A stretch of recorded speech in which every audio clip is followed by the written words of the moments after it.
Hi everyone and welcome to my channel. Today I am so happy to be participating in Heidi Sonboul's Valentine DIY challenge. And below at the top of my description box, you're going to find a link to the playlist where you'll find all of the videos from everyone that is participating in this challenge. And I know you're not going to want to miss out on all of that wonderful inspiration.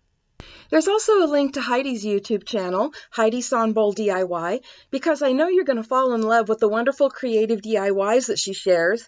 I know I've become addicted to her channel, and you just might too. So for my Valentine DIY project, I'm going to be using this heart frame that I got from Michael's, and it was only $1, and actually I think I got it on sale for less than that. And I'm going to be doing a really easy crackle paint technique on this. And I'm going to be using this chalk paint. Try not to spill it here. This chalk paint. And the dark one was darker than I wanted, so I mixed it with some of this lighter pink to create the color that I wanted. You don't have to use chalk paint. I've actually used Valspar, and you can pick up these samples like at Lowe's or Home Depot for only about $3.50 for this almost 8-ounce size. Or you can even use craft paint, acrylic craft paint. But I'm going to be doing this, and the first layer is always the darker layer. And so I am just going to be painting this entire frame front and back with this chalk paint, and then once I get all that done and it dries, I'm going to move on to the next step. So I'll be right back. Well, not right back. I'll be back when this is done drying, and we will continue to the next step of creating the crackle technique, which is kind of a really nice weathered distressed look that I really love and use on so many things. In fact, if you want to see a more detailed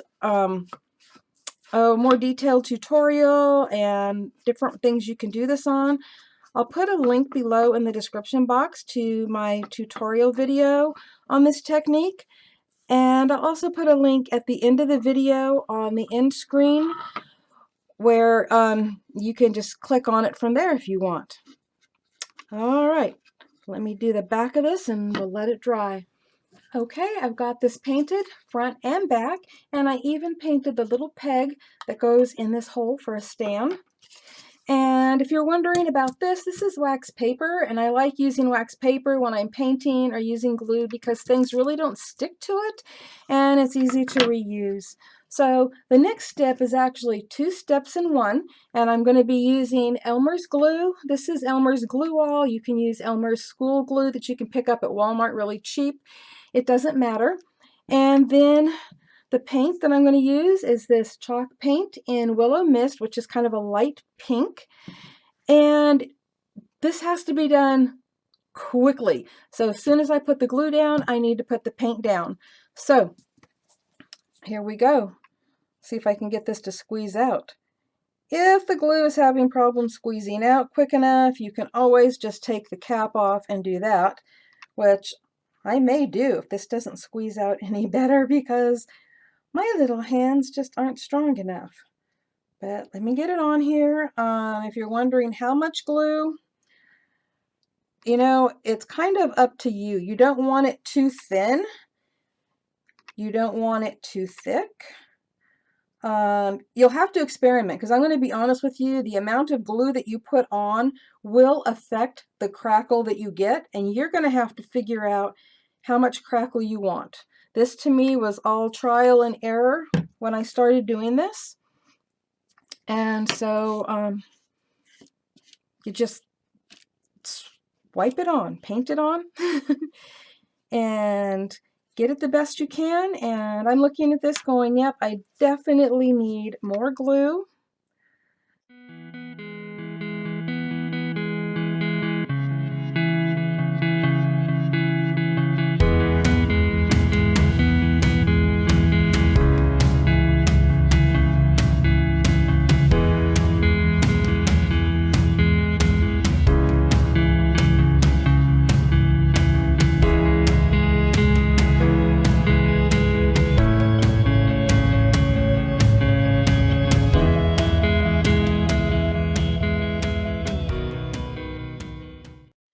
time to immediately start painting.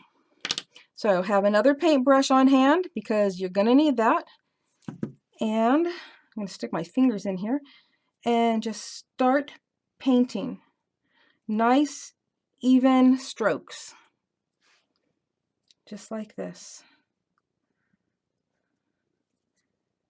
And you are going to want to do that all over this. Now you don't want to press really hard. You don't want to like press it into the glue. You're more painting over the top of the glue.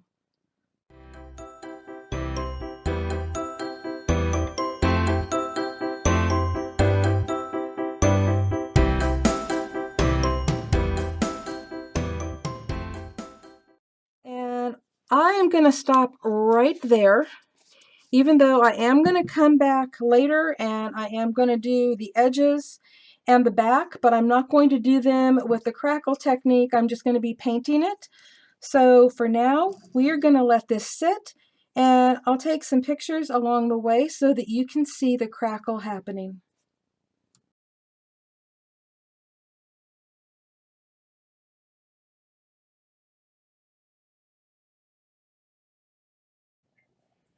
Okay, the paint is dry and it is crackled.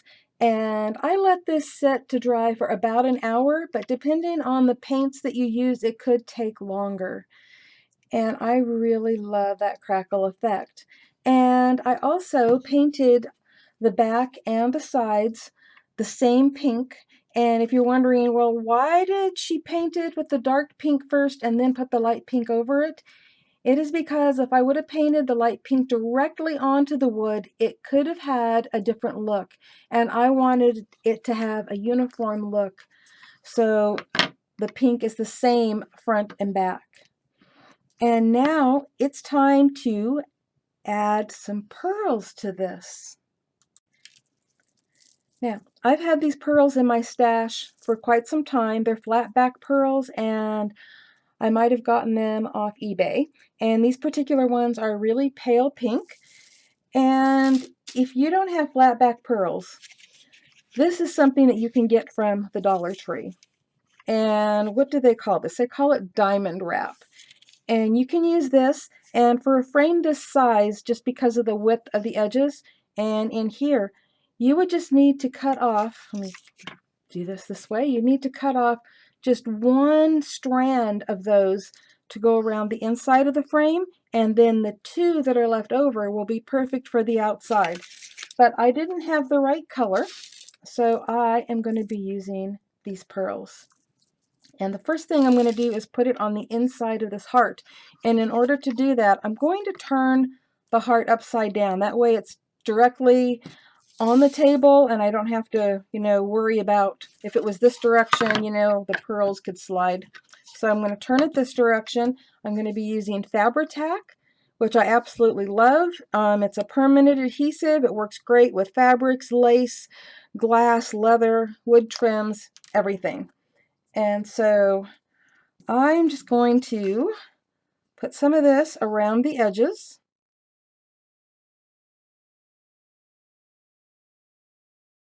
Now that that's done, I'm going to set this down. And actually, where did it go? Hold on one second. Here it is. I had a strand already cut and ready to use. So I am just going to run this right around inside.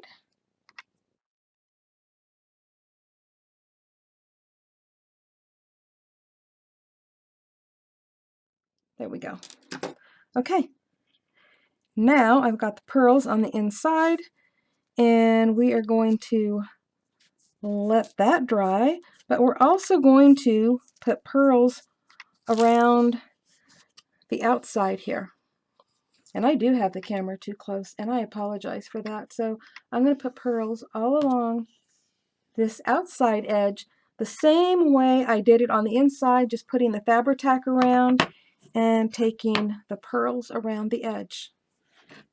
And now that I've got the pearls added to the sides and to the heart, it's time to do a little decorating. Well, to my surprise, I had very few options in my stash that coordinated with this frame, but using what I had available, I came up with several options and had a tough time deciding. So, after asking my daughter and a good friend of mine, I decided to ask my husband, and I went with his choice, because after all, he is my Valentine and the love of my life. He said there was something about his choice that just felt good and looked appealing. Why don't you let me know what you think?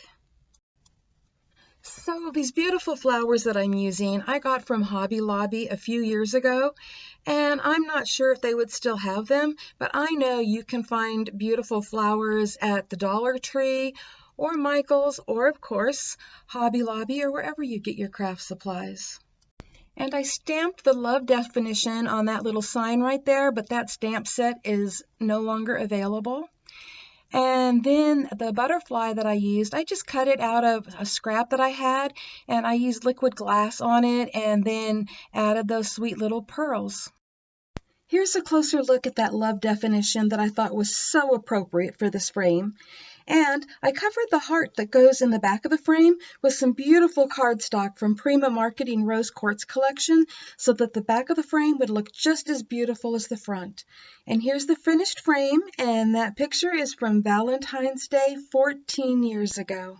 Thank you all for stopping by today, and don't forget, at the top of the description box below, you're going to find a link to the playlist for all of us that are in Heidi Sonboul's Valentine DIY Challenge, and you are not going to want to miss any of it because you are going to love all the inspiration you're going to get.